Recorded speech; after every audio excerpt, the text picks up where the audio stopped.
तो बच्चों आइए, अभी मैंने energy band diagram, Fermi energy level in intrinsic semiconductor मैंने देखा था। अब किसकी बात करेंगे? Extrinsic semiconductor. एक्सट्रिंसिक सेमीकंडक्टर यानी इम्प्योर सेमीकंडक्टर। जब मैंने इंट्रिंसिक सेमीकंडक्टर में कुछ पेंटावैलेंट और ट्राइवैलेंट की इम्प्योरिटी मिक्स किया था, तो क्या बना था? इम्प्योर सेमीकंडक्टर बना था, जिसे हम इंट्रिंसिक डोप्ड या इम्प्योर सेमीकंडक्टर कहते हैं। ओके, तो इसमें भी दो टाइप के होते हैं। एक क्या होता है? एन टाइप के होते हैं, दूसरा क्या होता है? पी टाइप के होते हैं। तो हम एक एक के बारे में डिस्कस करेंगे। तो सबसे पहले एन टाइप एक्सट्रिंसिक सेमीकंडक्टर की बात करते हैं, उसके बाद पी टाइप की बात करेंगे। ओके, तो आइए हम लोग देखते हैं। पहला क्या? N type. N type extrinsic semiconductor, extrinsic semiconductor.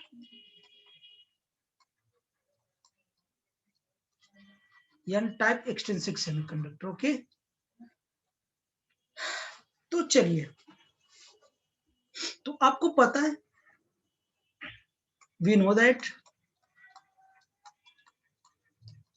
N type semiconductor में किसकी मेजॉरिटी होती है? कंसंट्रेशन ऑफ इलेक्ट्रॉन की मेजॉरिटी होती है, क्योंकि वहां पे जो इम्प्योरिटी मिक्स हुआ था वो क्या करता था? इलेक्ट्रॉन डोनेट करता था। ठीक है ना? तो that concentration of electron, concentration of electron is कितना होता है? यानी विल बी इक्वल टू रट गया होगा ना, 2 पाई M E K T by H square,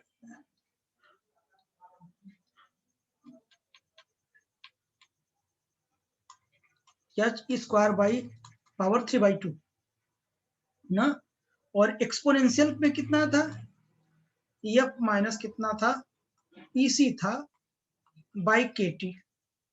okay, अच्छा, मैंने ये बताया था कि जब हम इंट्रिंसिक सेमीकंडक्टर में जब हम इम्प्योरिटी मिक्स करते थे, जो इम्प्योरिटी था, इम्प्योरिटी एटम था, वो क्या करता था?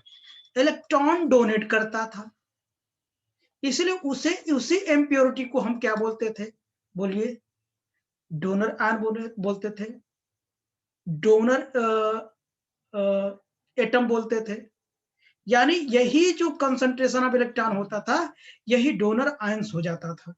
यानी density of donor atom ND से रिप्रेजेंट करते थे, है कि नहीं? तो हम यानी को एनडी, अभी से पहले आज जब मैं कंडक्टिविटी पढ़ा रहा था तब वहां यूज किया था। ओके, कई बार मैंने बताया था आप लोगों को। ठीक है ना? तो इसकी जगह हम क्या करेंगे? अब यानी की जगह एनडी लिखेंगे, यानी density of donor atom.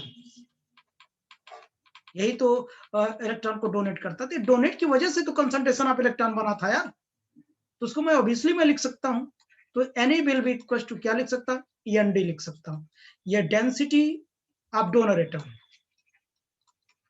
Density of donor atom, donor atom. ठीक, डेंसिटी ऑफ डोनर एटम है, तो हम इसकी जगह में रख सकता हूं। अब ND will be equal to कितना हो जाएगा? कहो दोबारा ना लिख देता हूं। तो 2 हो जाएगा 2 पाई M E K T by H square power 3/2 E की power E F minus E C by कितना? K T. ओके, के टी हो जाएगा।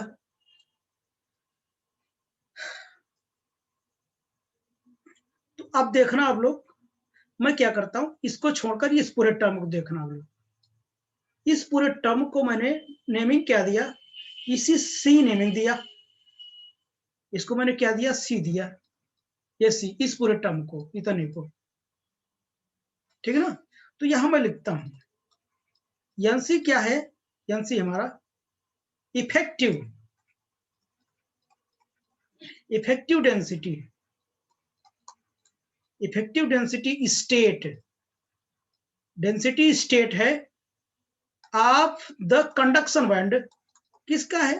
कंडक्शन बैंड का इफेक्टिव डेंसिटी स्टेट है, क्योंकि जब बैलेंस बैंड से इलेक्ट्रॉन जंप करके कंडक्शन बैंड में जाता था, तो उसमें क्या कंसंट्रेशन ऑफ इलेक्ट्रॉन इंक्रीमेंट होता था। वहां से जो इफेक्टिव डेंसिटी स्टेट मैंने लिखा उसे एनसी से रिप्रेजेंट किया। ठीक, किससे रिप्रेजेंट किया? एनसी से रिप्रेजेंट किया। और इसकी जो लगभग जो वैल्यू होती है,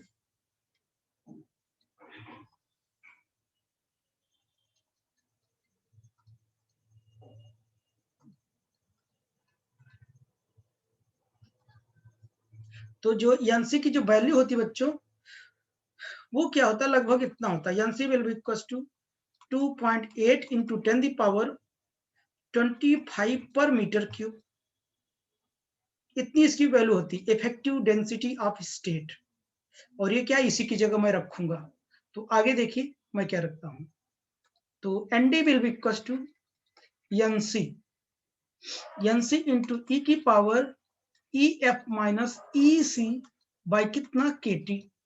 हमने एनसी की वैल्यू, मैंने आपको सारी वैल्यूज पता है, रख दोगे तो मिल जाएगा 2 पाई M E K T by H square power 3/2। यही तो लिखा था, इसी को कैलकुलेट करने पे उसकी इतनी वैल्यू आई थी। क्योंकि सब कुछ पता है यहाँ, 2 पाई एम पता है कि बोल्टमैन के एब्सोल्यूट टेम्परेचर है, और टी क्या है, बोल्टमैन कांस्टेंट है 3/2 एच स्क्वायर। सारी चीजें यहां से मिल जाएगी, तो आप लोग कैलकुलेट कर लेंगे। ओके बच्चों, तो ये क्या है, एक कांस्टेंट है। हाँ, क्या कर दूं? सर थोड़ा सा पीछे पीछे वाला दिखा दीजिए स्लाइड।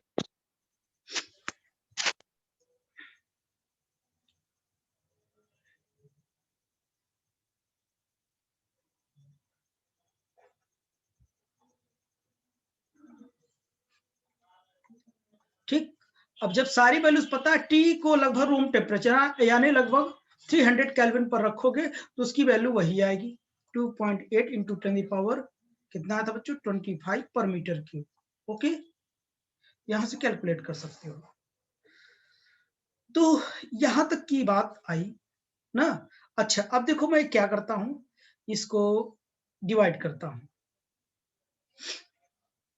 तो देखना, ये एन डी बाई कितना होगा, एनसी हो जाएगा, ई की पावर ई एफ माइनस कितना, ई सी बाई कितना क्या होगा, के टी हो जाएगा।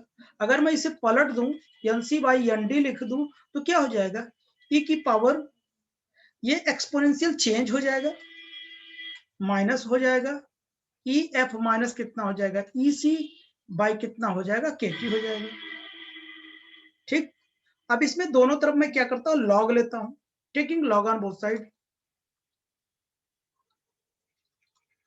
Taking log on both side, दोनों साइड में मैं क्या करता हूं, लॉग लेता हूं। तो जब मैंने लॉग लिया तो देखिए क्या हो जाएगा, लॉग एन सी बाई कितना, एन डी मैंने लिखा, और इधर लॉग ई की power minus E F minus कितना, ई सी बाई क्या लिखा मैंने, के टी लिखा। तो बताइए इसकी वैल्यू तो कितनी हो जाएगी, 1 हो जाएगी। आपको पता है इसकी वैल्यू कितनी होगी, 1 होगी ना। तो आगे चलिए, नेक्स्ट लाइन में लिखता हूं,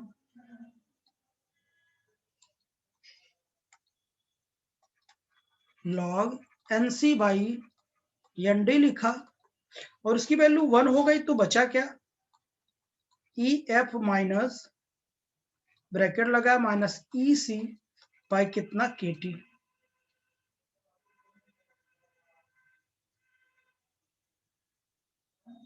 ठीक है ना। अच्छा, अब देखो, minus E F by minus, तो E F minus E C will be equal to K T को इधर मल्टीप्लाई कर दिया, K T log N C by कितना, एन डी।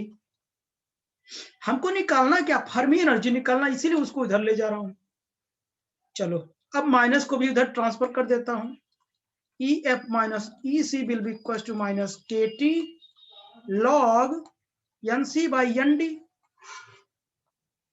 और E F will be equal to E C minus K T log N C by N D. समझ में बच्चों, this is Fermi energy for N type extrinsic semiconductor, यही मुझे निकालना था, ठीक ना। इसी के लिए इतना कहानी बनानी पड़ी हमें, ठीक। तो अब देखो इधर, यहाँ पे मैं क्या बताया था, हमारे पास ये कंडक्शन बैंड था, याद करो जब मैंने वो बताया था, ये कंडक्शन बैंड था, जब फर्मी लेवल डायग्राम मैंने बनाया था, और ये हमारा क्या था, वीसी था, ये फुलफिल था इलेक्ट्रॉनों से। तो ये जो लाइन था ईवी हमारा बैलेंस बैंड एनर्जी था, और ये कंडक्शन बैंड एनर्जी था, और बीच में कहीं फर्मी एनर्जी था, लेकिन इसकी मेजॉरिटी ज्यादा होने की वजह से क्या करता था कि जो डोनर एनर्जी लेवल था, वो फर्मी जो एनर्जी लेवल था वो क्या कर गया था, कंडक्शन बैंड की तरफ क्या हो गया था, शिफ्ट हो गया था। ये हमारा EF था, और जस्ट उसके नीचे कौन सी एनर्जी थी, डोनर एनर्जी लेवल था। क्या था बच्चों, डोनर एनर्जी लेवल था। ये क्या था हमारा ED,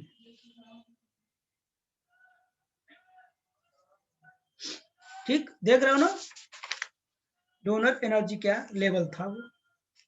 इसका मतलब क्या था, इसमें से कुछ ना कुछ एनर्जी कम थी, इसीलिए क्या है, नीचे आ गया फर्मी एनर्जी, देख रहे हो ना, इसमें से इतना कम हो रहा है टेम्परेचर के साथ, इसलिए इसकी जो फर्मी एनर्जी क्या है, just below the conduction band, just below the conduction band. तो ये जो इक्वेशन है, ये इक्वेशन रिप्रेजेंट करता है, it shows that the Fermi level lies below the bottom